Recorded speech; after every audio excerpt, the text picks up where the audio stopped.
अब अगर आप ये वीडियो देख रहे हो तो आई होप आपने इसका पिछला पार्ट देख लिया है, और अगर नहीं तो इसका लिंक मैंने आई बटन और डिस्क्रिप्शन में मेंशन किया है, जिसे देखना ना भूलिएगा वरना ये वीडियो आपके पल्ले नहीं पड़ेगी। आप सीजन 2 के पहले एपिसोड के शुरुआत में हम एलपी स्कूल में पढ़ने वाले कुछ स्टूडेंट्स को देखते हैं जो स्कूल के पास वाले जंगल में रात को पार्टी कर रहे थे। अब इनमें से एक एवी नाम की लड़की और उसका बॉयफ्रेंड डेविन अपने ग्रुप से अलग होकर जंगल में अंदर की तरफ चले जाते हैं और एक दूसरे के साथ इंटीमेट होने लगते हैं। लेकिन तभी उन्हें एहसास होता है कि कोई और भी वहाँ मौजूद है और अब कोई एवी के माइंड को कंट्रोल भी करने लगता है, जिसके बाद वो अपने पास मौजूद 2 खंजरों से अपने गले को काटकर आत्महत्या कर लेती है। और अब इसके बाद एक अजीब सा जीव जो बर्न वन जैसा बिल्कुल नहीं दिख रहा था वो डेविन के सामने आकर उस पर भी हमला कर देता है, जिसी के साथ ये सीन यहीं कट हो जाती है। अब अगले सीन में हम रोजलिंड को देखते हैं जो अब एल्फी स्कूल की नई प्रिंसिपल है, जहाँ वो स्कूल के स्टूडेंट्स को बताती है कि इस दुनिया में कई सारे अनजान खतरे हैं जिनके बारे में हमें पता भी नहीं है और हमें ऐसे खतरों का सामना करने के लिए हमेशा तैयार रहना चाहिए।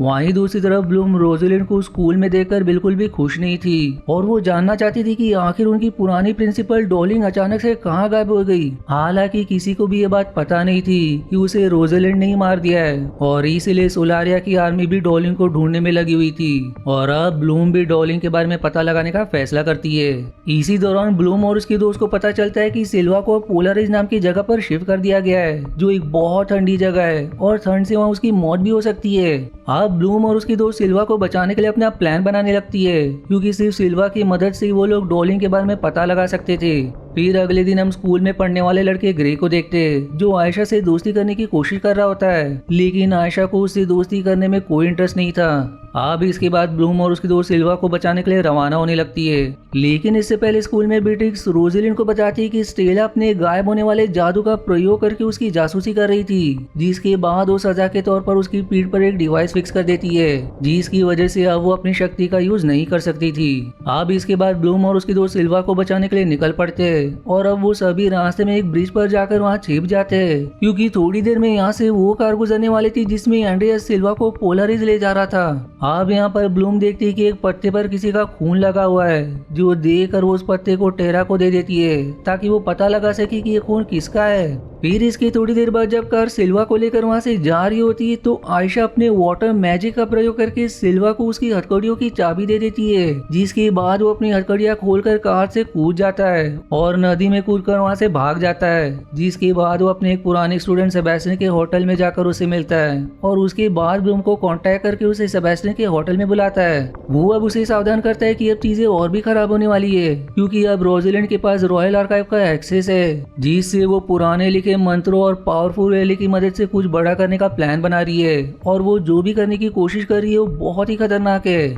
इसके बाद अब ब्लूम वापस अपने स्कूल आ जाती है और रात होने पर वो रोजलिंड से जाकर मिलती है, जहाँ वो उसे कहती कि मैं अपनी शक्ति को और भी ज्यादा बढ़ाना चाहती हूँ। दरअसल ब्लूम इस बहाने से रोजलिंड के साथ रहना चाहती थी जिससे वो जान सके कि रोजलिंड क्या करने की कोशिश कर रही है। अब ब्लूम से मिलने के बाद रोजलिंड अपने एक सीक्रेट रूम में जाती है जहाँ उसने कुछ स्टूडेंट्स को कैद करके रखा हुआ था और वहाँ बिल्कुल वैसे क्रीचर्स को रखा गया था जैसे क्रीचर ने जंगल में डेविन पर हमला किया था, जिससे हम समझ पाते हैं कि उस हमले के पीछे रोजलिंड का ही हाथ था। साथ ही अब रोजलिंड देखती है कि उनमें से एक स्टूडेंट बचकर वहाँ से भाग गया है। फिर अगले सीन में हम स्टेला और बेट्रिक्स को देखते हैं जो होटल के बाहर बैठकर आपस में बात कर रही होती है। तभी बुरी तरह से घायल डेविन वहाँ पर आता है जो उन दोनों के सामने रोजलिंड का नाम लेते हुए बेहोश हो जाता है। जिसी सस्पेंस के साथ ये पहला एपिसोड यहीं समाप्त हो जाता है। एपिसोड 2 की शुरुआत में हम टेरा को देखते हैं जो जंगल में कुछ जड़ी बूटियों को ढूंढ रही होती है, लेकिन इस दौरान उसे एहसास होता है कि उसके आसपास वहाँ कोई मौजूद है और अगले ही पल उसके सामने वहाँ उसकी कजन फ्लोरा आ जाती है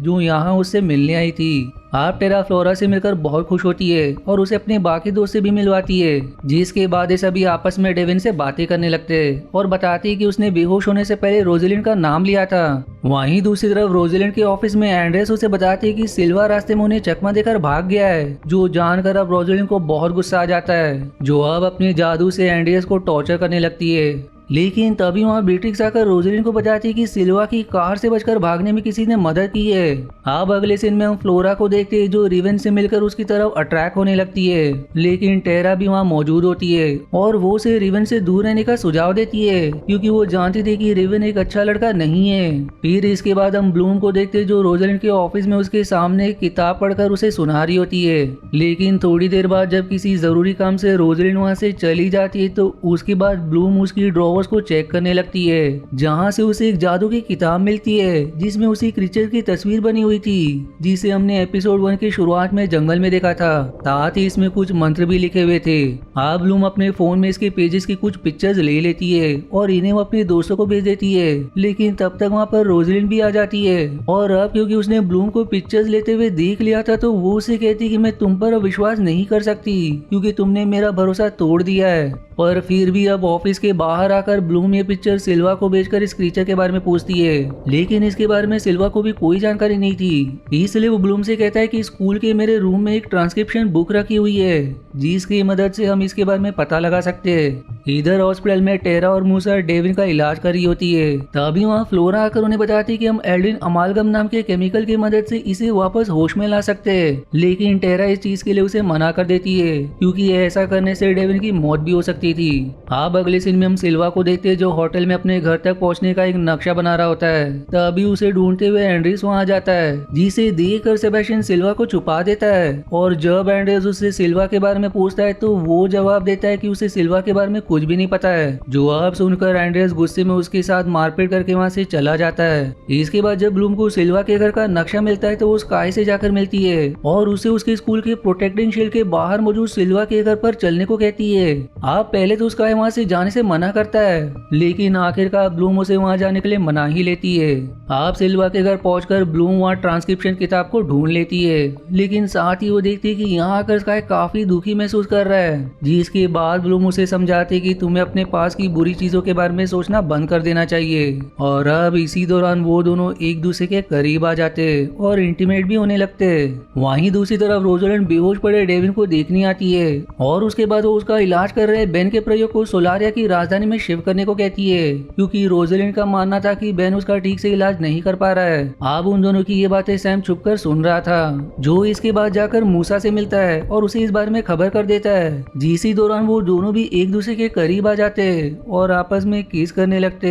फिर इसके बाद हम फ्लोरा को देखते जो एल्ड्रिन अमेलगम का एक इंजेक्शन डेविन को लगा देती है जिससे उसे होश तो आ जाता है, लेकिन होश में आते ही उसका पूरा शरीर कांपने लगता है और वो फ्लोरा पर अटैक कर देता है। हालांकि टेरा उसे अपने शक्ति की मदद से रोकने की कोशिश करती है पर वो वहाँ से बचकर भाग निकलता है, जिसके बाद टेरा फ्लोरा के ऊपर गुस्सा करने लगती है। लेकिन अब फ्लोरा उसे बताती है कि उसके पिता ने उसे यहाँ प्रोफेसर बेन की मदद करने के लिए भेजा है क्योंकि उन्हें लगता है कि बेन को रोजलिन नुकसान पहुंचा सकती है। वहीं दूसरी तरफ ब्लूम और स्काई अब भी सिल्वा के घर में ही होते और अब वो देखते कि एंड्रेस भी वहाँ आ चुका है और उसे देखकर वो घर में ही छिप जाते हैं, जिसके बाद वहाँ एंड्रेस आकर कुछ ढूंढने लगता है। लेकिन जब उसे वहाँ कुछ नहीं मिलता तो वो रिवन और डीन की मदद से इस पूरे घर में आग लगा देता है। हालांकि इस दौरान ब्लूम और स्काई अभी भी घर के अंदर ही फंसे हुए थे, पर ब्लूम अपनी अग्नि शक्ति की मदद से स्काई को अग्नि में जलने से बचा लेती है। अब अगले सीन में हम स्टेला और बेट्रिक्स को देखते हैं जो रोजलिन के ऑफिस में आपस में कुछ बात कर रही होती है। तभी वहाँ डेविन आकर उनसे रोजलिन के बारे में पूछने लगता है।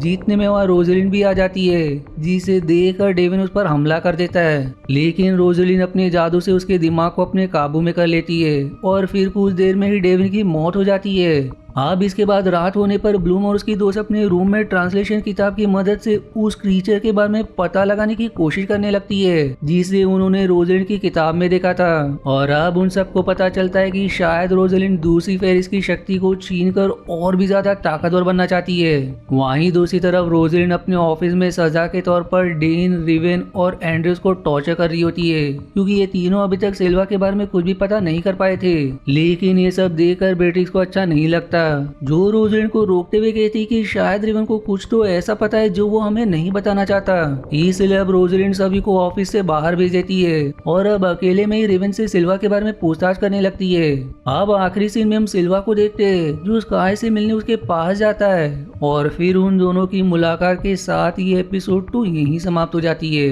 अब एपिसोड 3 की शुरुआत में हम स्काई को देखते हैं जो सिल्वा को वहाँ से जाने को कहता है क्योंकि यहाँ उसे सोलारिया के सोल्जर से जान का खतरा है, जिसके बाद सिल्वा उससे माफी मांगता है क्योंकि उसकी वजह से स्काई को बहुत दुख पहुंचा था और फिर वो वहाँ से चला जाता है। लेकिन यहाँ से निकलते वक्त रोजलिन और उसके साथी सिल्वा को पकड़ लेते और इस काम में बेन भी रोजलिन की मदद करता है। अब इसके बाद वो लोग सिल्वा को ईस्ट विंग नाम की जगह पर ले जाकर कैद कर देते। वहीं दूसरी तरफ ब्लूम और आयशा जब सेबेस्टियन के होटल में जाकर मिलते तो वो उन दोनों को ईस्ट विंग का नक्शा देता है और कहता है कि तुम्हें आज ही ईस्ट विंग तक पहुंचना पड़ेगा और वहां जाकर तुम्हें रोजलिन के खिलाफ सबूत इकट्ठा करने होंगे कि वो ही उस क्रीचर का इस्तेमाल फेरिस की शक्ति को छीनने के लिए कर रही है, क्योंकि यहाँ स्कूल के अंदर सोलारिया के कुछ वीआईपी लोग आने वाले हैं जो मिलकर एल्फी स्कूल के प्रिंसिपल को चुनते हैं और अगर उनमें से कोई रोजलिन को वोट नहीं देगा तो वो स्कूल की प्रिंसिपल की पोस्ट पर से हट जाएगी। अब अगले सीन में हम ब्लूम और उसकी दोस्त को देखते हैं जो ईस्ट विंग तक पहुंचने की प्लानिंग कर रहे होते हैं और अब ब्लूम सभी से कहती कि वो अकेले ही ईस्ट विंग जाएगी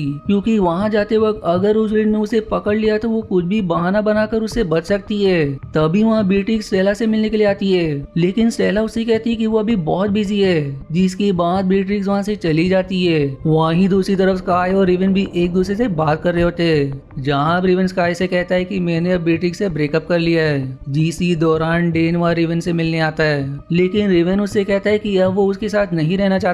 फिर अगले सीन में मूजा को देखते जो सैम से मिलने उसके रूम में जाती है, लेकिन उस वक्त वहाँ सैम नहीं होता और उसका रूम पार्टनर ग्रे वहाँ मौजूद होता है। जिसके बाद मूसा उसे बताती है कि आयशा भी उसे पसंद करती है क्योंकि उसने अपनी माइंड रीडिंग की शक्ति से आयशा के दिमाग में इस चीज को पढ़ लिया था और अब ये जानकर रे बहुत खुश हो जाता है। अब इसके बाद रूम में मूसा को सैम का बैग नजर आता है और जब वो उसे चेक करने लगती है तो उसमें उसे एल्डिन एमएलगम से भरा हुआ इंजेक्शन मिलता है। तभी वहाँ पर सैम भी आ जाता है और इसके बाद जब मूसा उससे सवाल करती कि तुम्हारे बैग में ये केमिकल क्यों रखा हुआ है तो इसके जवाब में वो उसे झूठ बोल देता है कि उसके पिता बेन ने उसे ये अपने किसी काम के लिए लाने को कहा था। अब इसके बाद अगले सीन में हम ब्लूम और उसकी दोस्त को देखते हैं जो तैयार होकर आज के फंक्शन में जा रही होती है। जिसके बाद रोजलिन उनके पास आकर ब्लूम को अपने साथ वीआईपी हॉल में ले जाती है और अब टेरा को भी मूसा का मैसेज मिलता है, इसलिए अब वो भी उससे मिलने के लिए चली जाती है। जिसके बाद स्टेला भी अपने अंकल से मिलने चली जाती है जो आज के फंक्शन में वीआईपी बनकर स्कूल में आए थे।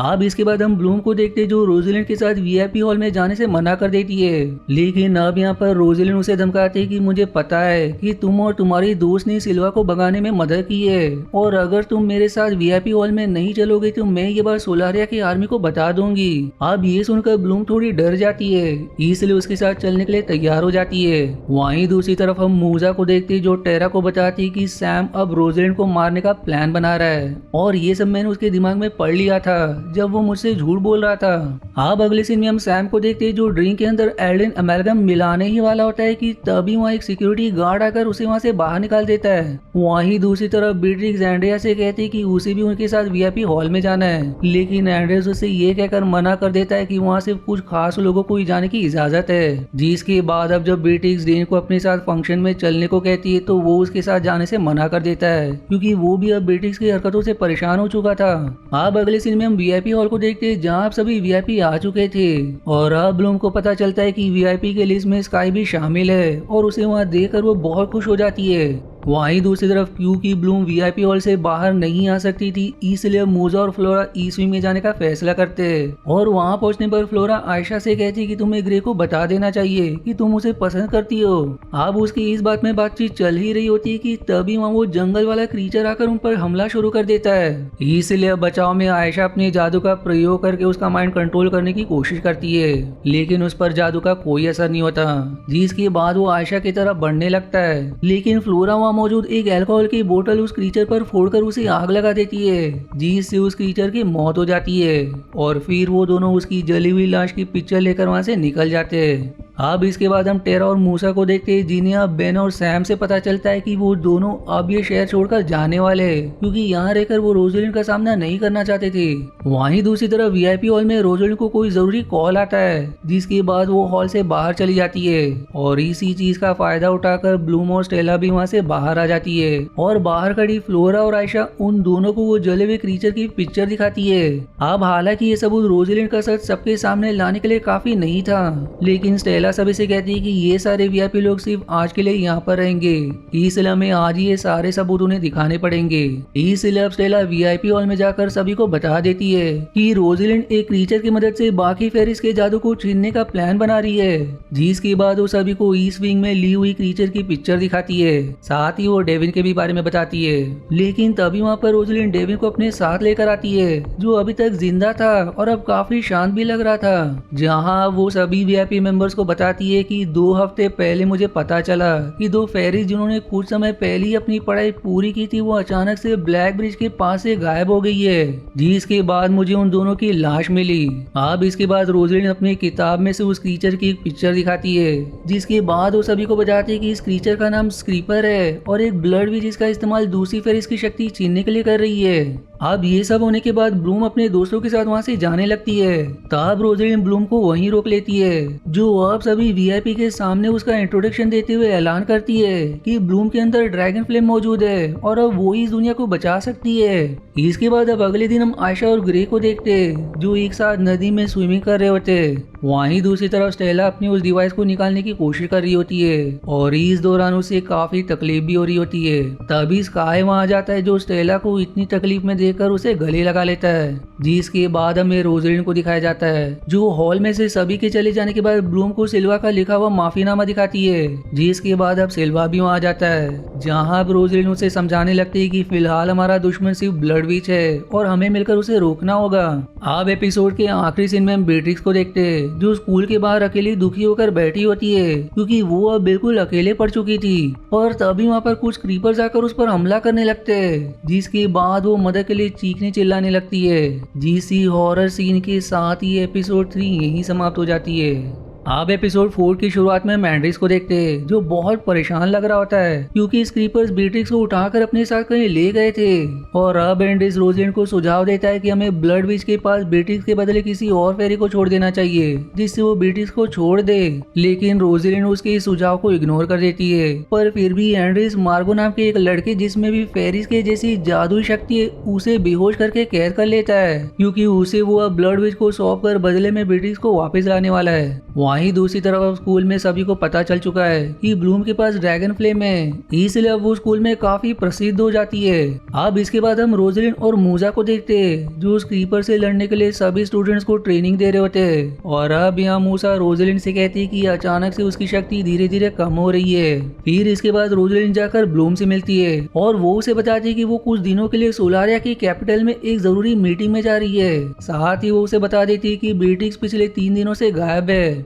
फिर रोजलिन के वहाँ से जाने के बाद ब्लूम अपने रूम में आती है, जहाँ वो देखती है कि उसके दोस्त तैयार होकर पब में पार्टी करने के लिए जा रहे हैं। इसलिए अब ब्लूम भी उनके साथ पब में जाने के लिए निकल जाती है, लेकिन स्टेला का पब में जाने का मन नहीं था, इसलिए वो रूम में ही रुकने का फैसला करती है। आप पब में जाने के बाद ब्लूम की मुलाकात वहाँ सेबेस्टियन से होती है, जो उसे उन सभी लोगों के बारे में बताता है जो अचानक से गायब हो चुके हैं। और यहाँ पर सेबेस्टियन को भी बीट्रिक्स के गायब होने के बारे में पता था। वहीं पब में आयशा ग्रे के साथ तो फ्लोरा रिविन के साथ और मूसा डीन के साथ बैठकर बातें कर रही होती है। फिर अगले सीन में हम मैंड्रिस को देखते हैं, जो मार्गो को बेहोश करके बीट्रिक्स के बदले में एक्सचेंज करने के लिए जंगल में लेकर जाता है। और तभी वहाँ उसे मिलने एक आदमी आता है, लेकिन जब एंड्रेस उसे बीट्रिक्स के बारे में पूछताछ करता है तो उसे बीट्रिक्स के बारे में कुछ खास जानकारी नहीं दे पाता, जिसके बाद अब एंड्रेस उसे गुस्से में मार देता है। पर तभी एक और अनजान आदमी एंड्रेस के पीछे आकर उसे अपने शक्तियों से कंट्रोल करने लगता है। वहीं दूसरी तरफ जब अकेली रूम में बैठी हुई स्टेला बीट्रिक्स से संपर्क करने के लिए उसे मैसेज करती है, तो थोड़ी देर बाद उसे बीट्रिक्स का मैसेज मिलता है, जिसमें लिखा होता है कि उसे शहर के बाहर किसी पुरानी बिल्डिंग में किसी ने कैद करके रखा हुआ है। और अब ये देखकर स्टेला अपनी सभी दोस्त को कॉल करके इस बारे में खबर कर देती है, लेकिन आयशा उनकी कॉल का जवाब नहीं देती,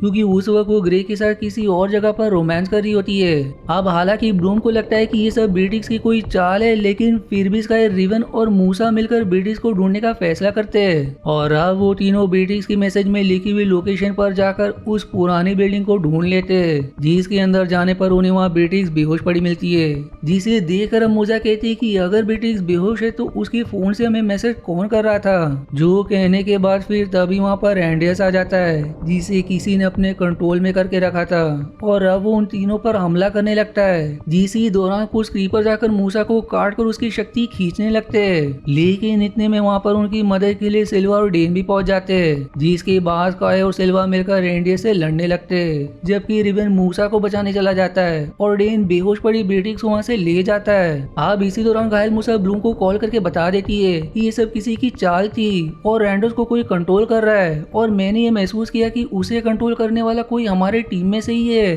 अब ये जानकर ब्लूम को सेबेस्टियन पर शक होता है, क्योंकि उसकी सारी दोस्त उस वक्त उसके साथ ही थी और सिर्फ सेबेस्टियन ही वहाँ मौजूद नहीं था। इसलिए वो सेबेस्टियन के होटल में जाकर देखती है कि सच में सेबेस्टियन ही एंडेस को कंट्रोल कर रहा है या नहीं, जिसके बाद फिर ब्लूम सेबेस्टियन और एंडेस का कनेक्शन तोड़ देती है, और अब उसे पता चलता है कि सेबेस्टियन ही फेरिस की शक्तियां छीन रहा है, जो जानकर अब वो गुस्से में अपनी पूरी ताकत से उस पर हमला करने वाली होती है। लेकिन तभी वो उसे बताता है कि वो ब्लूम के असली माता पिता के बारे में जानता है, जो अब भी जिंदा है, और अगर वो उसका साथ देगी तो वो उसके माता पिता से मिलवा सकता है। लेकिन इतने देर में वहाँ आयशा भी आ जाती है, जिसे देखकर सेबेस्टियन वहाँ से गायब हो जाता है, और अब इसके बाद ब्लूम और आयशा जाकर रोज़लिन से मिलते हैं और उसे खबर कर देते कि सेबेस्टियन ही फेरिस की शक्ति को छीन रहा था। जहाँ अब आगे ब्लूम ये भी शेयर करती कि सेबेस्टियन मेरे असली माता पिता के बारे में जानता है, और उसने ये भी कहा था कि अगर मैं रोज़लिन को धोखा देकर उसका साथ दूं तो वो मुझे मेरे माता पिता से मिलवा सकता है। वहीं दूसरी तरफ स्कूल में जब बेट्रिक्स को होश आता है तो उसे पता चलता है कि उसकी पूरी शक्ति छीन ली गई है, और ये जानकर वो बहुत दुखी हो जाती है। लेकिन सेला उसे दिलासा देकर शांत करने की कोशिश करने लगती है, और अब थोड़ी देर बाद स्काई भी स्कूल में ब्लूम से आकर मिलता है और उसे बताता है कि जब कनेक्शन ब्रेक होने के बाद एंड्रस को होश आया तो वो बहुत गिल्टी महसूस कर रहा था, जिसके बाद उसने हमें उसे जान से मारने को कहा, जिससे वो किसी और को नुकसान ना पहुंचा पाए, और इसीलिए ना चाहते हुए भी मजबूरन हमें उसे मारना पड़ा।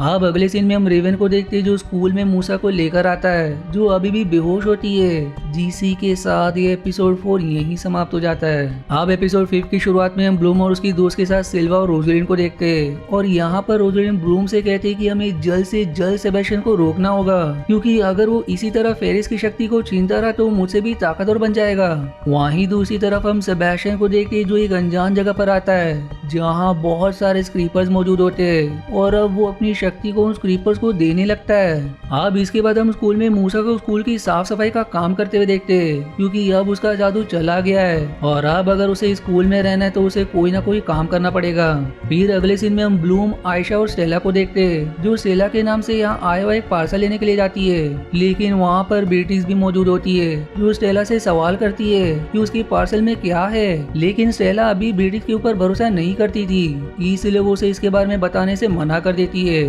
अब इसके बाद जब ब्लूम स्काई से मिलती है तो वो उसे आइडिया देता है कि हम सेबेस्टियन को ब्लड विच की किताब देने के बहाने से बुला सकते हैं, और उसके बाद हम उसे वहाँ पकड़ सकते हैं। लेकिन जब ब्लूम आयशा को इस प्लान के बारे में बताती है तो वो ब्लूम से कहती है कि तुम्हें सेबेस्टियन से नहीं मिलना चाहिए, क्योंकि ब्लड विच की किताब में बहुत से डार्क सीक्रेट्स है, जिनकी मदद से सेबेस्टियन अपनी ताकत कई गुना बढ़ा सकता है। और अब साथ ही में वो ब्लूम को एक क्रिस्टल दिखाते हुए कहती है कि इसकी मदद से मूसा का जादू फिर से वापस ला सकते हैं। फिर इसके बाद हम स्काई को देखते हैं, जो अपनी नाइट ड्यूटी के दौरान उन पलों को याद कर रहा होता है जब उसने अपने पिता एंड्रेस को मारा था, और तभी कोई पीछे से हमला करके उसे बेहोश कर देता है। और अब अगली सुबह जब स्काई को होश आता है तो रोज़लिन उसे बताती है कि उसे बेहोश करने के बाद कोई ईस्ट विंग में से कुछ इंपॉर्टेंट डॉक्यूमेंट्स को चोरी करके ले गया है। वहीं दूसरी तरफ ब्लूम और उसकी दोस्त रूम में इकट्ठा होकर क्रिस्टल की मदद से मूसा की शक्ति को लाने की कोशिश करने वाली होती है, लेकिन इससे पहले टेरा उन सभी से कहती है कि मैं एक लेस्बियन हूँ और मैं अपनी ये सच्चाई तुम सबके साथ शेयर करना चाहती हूँ, जो सब जानने के बाद उसकी दोस्त उसे कहती है कि उन्हें इस बात से कोई फर्क नहीं पड़ता, और वो टेरा को गले लगा लेती है। अब इसके बाद वो मूसा के हाथों में क्रिस्टल देती है, और अब एक एक करके सभी फेरिस अपने जादू का कुछ हिस्सा क्रिस्टल में भेजने लगती है। लेकिन जब ब्लूम अपनी ड्रैगन फ्लेम को क्रिस्टल में भेजती है तो मूसा इसे कंट्रोल नहीं कर पाती, जिसके बाद वो क्रिस्टल वहीं रखकर बाहर चली जाती है। अब इसके बाद सेला बेट्रिक्स से जाकर मिलती है, और वो इससे रोजेलिन के ऑफिस में से ब्लड विच की किताब चुरा कर लाने के लिए उसकी मदद मांगती है, क्योंकि सिर्फ बेट्रिक्स ही जानती थी कि ऑफिस में वो किताब कहाँ रखी हुई है। जिसके बाद बेट्रिक्स वो किताब चुरा कर स्काई को दे देती है, लेकिन वो स्काई से कहती है कि मैं तुम्हें कभी माफ नहीं करूंगी क्योंकि तुमने मेरे पिता एंड्रेस को मारा है। अब अगले सीन में हम मूजा को देखते हो जो रिवेन के साथ लड़ाई की प्रैक्टिस कर रही होती है। तभी वहाँ पर टेरा आकर उसे मिलने आती है और वो उसे एक बार फिर से क्रिस्टल के जरिए शक्ति वापस पाने के लिए प्रयास करने को कहती है, लेकिन मूजा फायर क्रिस्टल का इस्तेमाल नहीं करना चाहती थी और इसीलिए उसे मना करके वहाँ से चली जाती है। वहीं दूसरी तरफ रोजेलिन स्टोन सर्कल जाकर प्रोटेक्टिंग शील्ड को और भी ज्यादा शक्तिशाली बनाने लगती है। अब इसके बाद हम स्काई को देखते हैं जो ब्लड विच किताब को ब्लूम को दे देता है, जिसके बाद वो सेबेस्टियन से संपर्क करके उसे किताब देने के लिए कैफे में बुलाती है और फिर वो उससे मिलने अकेले ही वहाँ चली जाती है, जहाँ सेबेस्टियन पहले से वहाँ उसका इंतजार कर रहा था। अब ब्लूम इस किताब के बदले में सेबेस्टियन से मूसा का जादू वापस करने को कहती है, जिस पर सेबेस्टियन उसे बताता है कि जादू वापस करने के दो तरीके है। पहला तरीका है कि मैं मूसा का जादू किसी स्क्रीपर में ट्रांसफर कर दूं, जिसके बाद हम उस क्रीपर में से जादू मूसा में ट्रांसफर कर सकते हैं, और दूसरा तरीका ये कि तुम मुझे मार दो, जिसके बाद मैं जिन भी फेरिस का जादू लिया हूँ उन सभी को अपना जादू वापस मिल जाएगा। इसके बाद वो ब्लूम से कहता है कि वो दरअसल एस्ट्रेडेल से है और इसीलिए वो उसके माता पिता के बारे में जानता है। लेकिन अब ब्लूम को लगता है कि सेबेस्टियन को ये किताब देने से कोई फायदा नहीं है, इसलिए वो कैफे से बाहर आ जाती है। लेकिन तभी उसे आयशा का कॉल आता है जो उसे बताते कि क्रिस्टल का प्रयोग करने की वजह से अब उन सबका जादू उनके कंट्रोल से बाहर हो गया है। पर अब ये जानने के बाद भी ब्लूम फिर से सेबेस्टियन से मिलने के लिए कैफे के बैक साइड में जाती है, क्योंकि वो किसी भी कीमत पर मूसा का जादू उससे वापस चाहती थी। और अब सेबेस्टियन इसके बदले में उससे ड्रैगन फ्लेम मांगता है, जिस पर अब ब्लूम उससे सवाल करती है कि तुम्हें ड्रैगन फ्लेम क्यों चाहिए, जिसका जवाब देते हुए वो कहता है कि मैं इसका इस्तेमाल एस्ट्रेडेल की भलाई में करना चाहता हूँ, जबकि रोजेलिन भी ड्रैगन फ्लेम की शक्ति लेना चाहती है, लेकिन इसका इस्तेमाल वो सिर्फ तबाही में करेगी। वो आगे ये भी शेयर करता है कि उसके पिता ब्लूम को अगवा करके एस्ट्रेडेल नहीं लाए थे, बल्कि वो उन्हें किसी जगह पर मिली थी। और फिर वो आखिर में बताता है कि डॉलिंग अब मर चुकी है और उसे रोलिन नहीं मारा है, और अगर तुम्हें मेरी बातों पर विश्वास नहीं है तो तुम कब्रिस्तान में जाकर उसकी लाश देख सकती हो।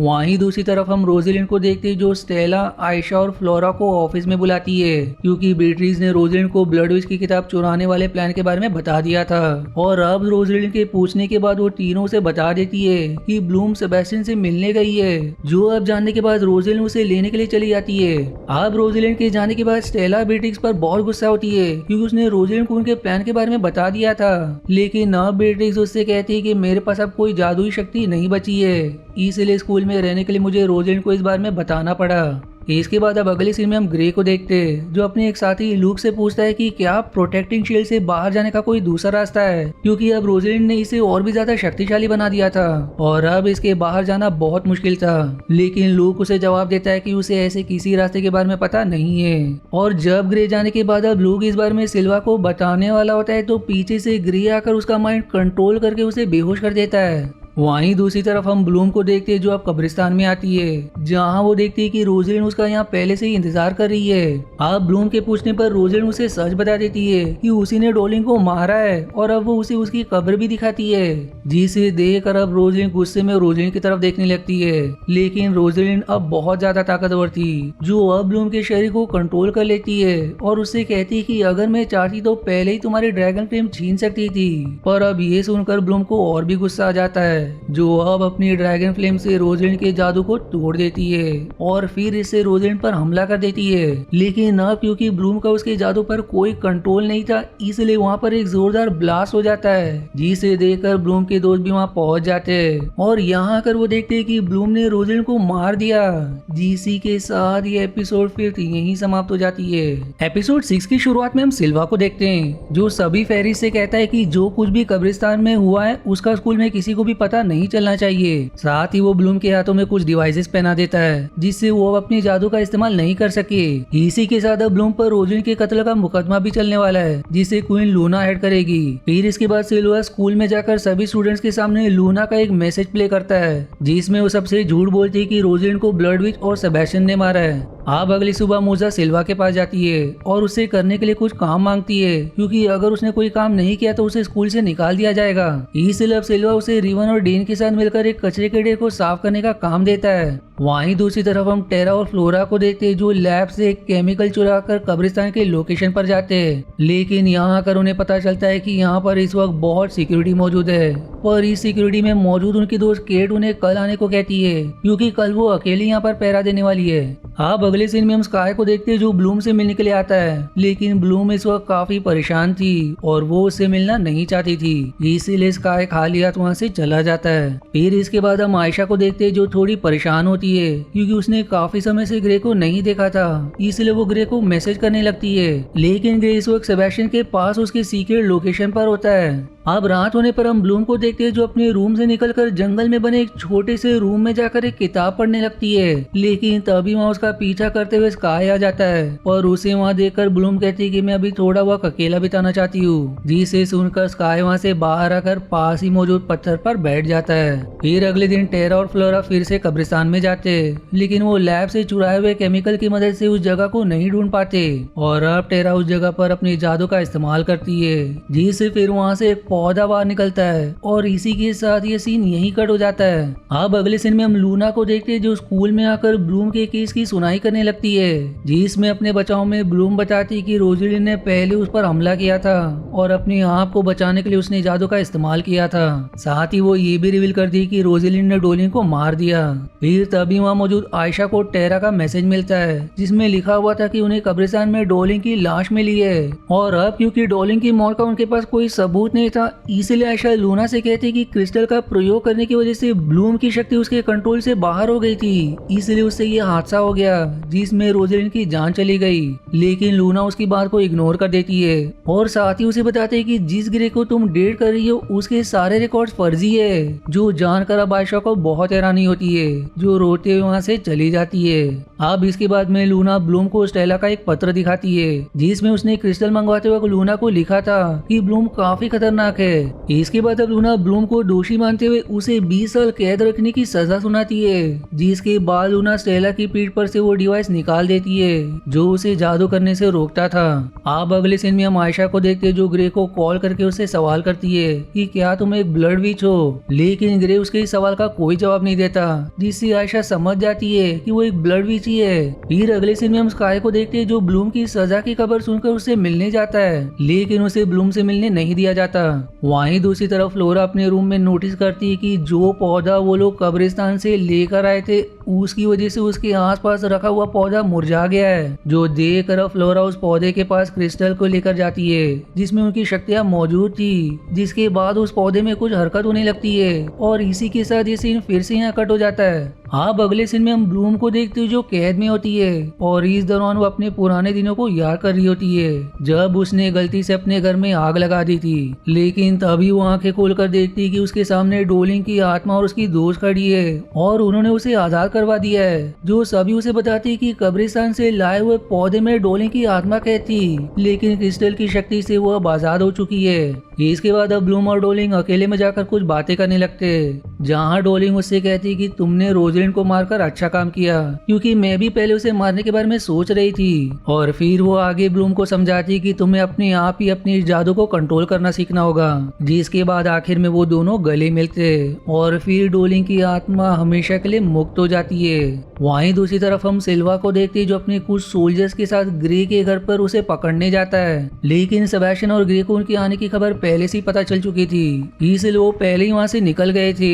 और अब अगले सीन में हम बीट्रिक्स को देखते जिसने सेबेस्टियन को एक खबर दे दी थी जो इन दोनों को स्कूल में घुसने में भी मदद करती है, जिसके बाद अब वो बीट्रिक्स को उसकी शक्ति वापस दे देता है और फिर सेबेस्टियन के कहने पर बीट्रिक्स अपने शक्ति से स्कूल की सभी लाइट्स को बंद कर देती है, जिसके साथ ही स्कूल के बेसमेंट में बहुत सारे स्क्रैपर्स ऊपर की तरफ हमला करने के लिए आगे बढ़ने लगते हैं। जीसी सस्पेंस के साथ ये एपिसोड 6 यहीं समाप्त हो जाती है। आप सीजन 2 के आखिरी एपिसोड 7 की शुरुआत में हम ढेर सारे स्क्रैपर्स को देखते हैं जो स्कूल की लाइट जाने के बाद सभी स्टूडेंट्स पर हमला कर देते हैं। वहीं दूसरी तरफ बीट्रिक्स और सेबेस्टियन फ्लोरा को पकड़ लेते हैं, हालांकि वहाँ मूसा भी मौजूद होती है, लेकिन बीट्रिक्स ब्रीटिश उसे कोई नुकसान नहीं पहुंचाती और उसे वहां से चले जाने को कहती है। अब इसके बाद फ्लोरा को वो लोग बेसमेंट में ले जाते हैं जहां उन्होंने पहले से ही बहुत सारे फेरिस और स्पेशलिस्ट को बंदी बनाकर रखा था। अब यहाँ पर कैद सारे फेरिस अपने जादू का इस्तेमाल नहीं कर सकते थे क्योंकि ऐसा करने पर वहाँ मौजूद स्क्रैपर्स उनके जादू से आकर्षित होकर उन पर हमला कर देते।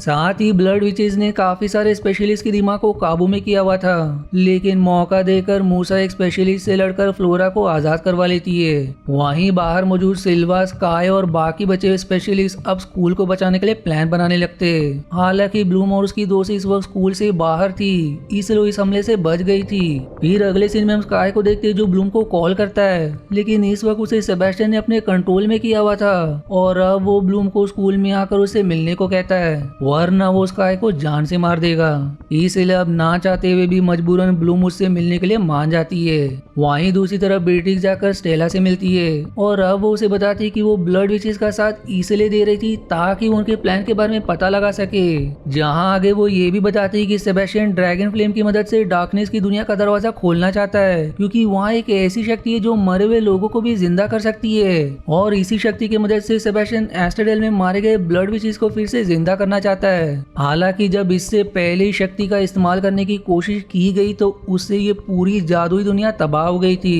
और फिर बेट्रिक्स ये भी बताती कि अगर एक बार डार्कनेस की दुनिया का दरवाजा खुल गया तो उसको फिर से बंद करने के लिए डार्कनेस की दुनिया में जाना होगा। जिसके अलावा सेबेस्टियन ने बेट्रिक्स को ये भी बताया था कि बेट्रिक्स के परिवार में उसकी 2 बहनें भी थी। अब अगले सीन में हम ब्लूम को देखते जो सेबेस्टियन से मिलने जाती है और जब वहाँ वो ग्रे को देखती है तो उससे वो सवाल करती है कि आखिर वो ब्लड विचेस का साथ क्यों दे रहा है, जिस पर ग्रे उसे जवाब देता है कि एस्टेडेल के हमले में मेरा छोटा भाई भी मारा गया था और मैं उसे फिर से जिंदा करना चाहता हूँ। अब इसके बाद स्काई के बदले में ब्लूम सेबेस्टियन को ड्रैगन फ्लेम देने के लिए तैयार हो जाती है। वहीं दूसरी तरफ टेरा और बाकी फेरी स्पेशलिस्ट के साथ मिलकर ब्लड विचेस पर हमला करने लगते। फिर तभी टेरा को फ्लोरा का कॉल आता है जो उसे बताती है कि वो एक ऐसा केमिकल बना रही है जिसकी खुशबू से सभी क्रीपर्स उसकी तरफ अट्रैक्ट हो जाएंगे और उस केमिकल को खाते उन सबकी मौत भी हो जाएगी। हालांकि इस दौरान स्क्रीपर्स के हमले में फ्लोरा की जान भी जा सकती थी, लेकिन इसके अलावा उनके पास कोई रास्ता भी नहीं है। इसलिए फ्लोरा वो केमिकल तैयार करके बेसमेंट में जाती है और इसे अपने शरीर के अंदर इंजेक्ट कर लेती है, जिसके बाद वो मूसा को बताती है कि अब इससे आकर्षित होकर स्क्रीपर्स मुझे काटने लगेंगे, लेकिन इससे उनकी मौत हो जाएगी। और अब जैसे ही स्क्रीपर्स उसकी तरफ आगे बढ़ने लगते तो वो मूसा को वहाँ से बाहर भेज देती है, जिसके बाद स्क्रीपर फ्लोरा को काटने लगते हैं। आप सीन फिर से ब्लूम पर शिफ्ट होता है जहां सेबेस्टियन उसे बताता है कि ब्लूम की मां के पास भी ड्रैगन फ्लेम की शक्ति थी और ब्लूम का जन्म आज से 1000 साल पहले एंशिएंट युद्ध के दौरान हुआ था। लेकिन इस युद्ध में ब्लूम की मां ने आउट ऑफ कंट्रोल होकर ड्रैगन फ्लेम से हजारों वॉरियर्स को मार दिया था और बाद में इस बात का पछतावा होने पर उसने ब्लूम को एक ही जगह पर फ्रीज कर दिया जिससे वो बड़ी ना हो सके और हमेशा इसी पोजीशन में रहे, जिसके बाद वो खुद डार्कनेस की दुनिया में चली गई। अब ये सब बताने के बाद सेबेस्टियन ब्लूम की ड्रैगन फ्लेम उससे लेने लगता है, लेकिन तभी वहाँ पर उसकी दोस्त आ जाती है जहाँ बेट्रिक्स स्काई को आजाद करवा लेती है। लेकिन ये देखकर सेबेस्टियन गुस्से में उस पर हमला करके उसे ही मार देता है। और अब ये देखकर ब्लूम, टेरा, आयशा और स्टेला अपनी पूरी शक्ति का इस्तेमाल करके सेबेस्टियन को खत्म कर देती है। जिसके बाद अगले सीन में हम फ्लोरा को देखते हैं जो स्क्रीपर्स के हमले में जिंदा बच गई थी, लेकिन स्क्रीपर्स के काटने से उसके शरीर पर एक घाव बन गया था।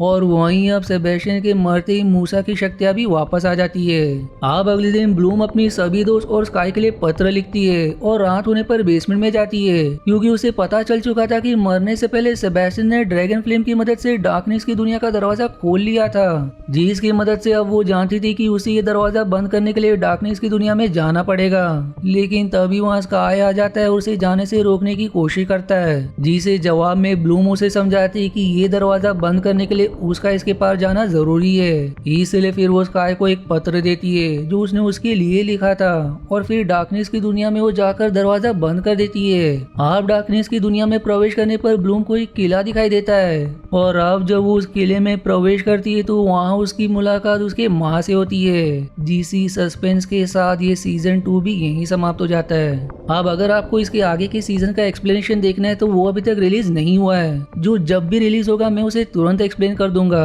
वहीं दोस्तों मैंने पूरी मेहनत की वीडियो बनाने में। तो आपसे एक छोटी विनती है कि वीडियो को लाइक जरूर करें, इससे मुझे बहुत मदद मिलती है। आपके सपोर्ट से ही मेरा चैनल चल सकता है, इसलिए वीडियो को लाइक, वीडियो पर कमेंट और चैनल को सब्सक्राइब करके मेरा मनोबल जरूर बढ़ाए। मिलते हैं अगले मूवी के एक्सप्लेनेशन पर, तब तक के लिए धन्यवाद दोस्तों। आशा है आपको मेरी एक्सप्लेनेशन पसंद आई। यदि हाँ तो प्लीज वीडियो को लाइक करना और चैनल को सब्सक्राइब करके सपोर्ट करना ना भूलें। मिलते हैं अगले एक्सप्लेनेशन वीडियो में, तब तक के लिए धन्यवाद दोस्तों।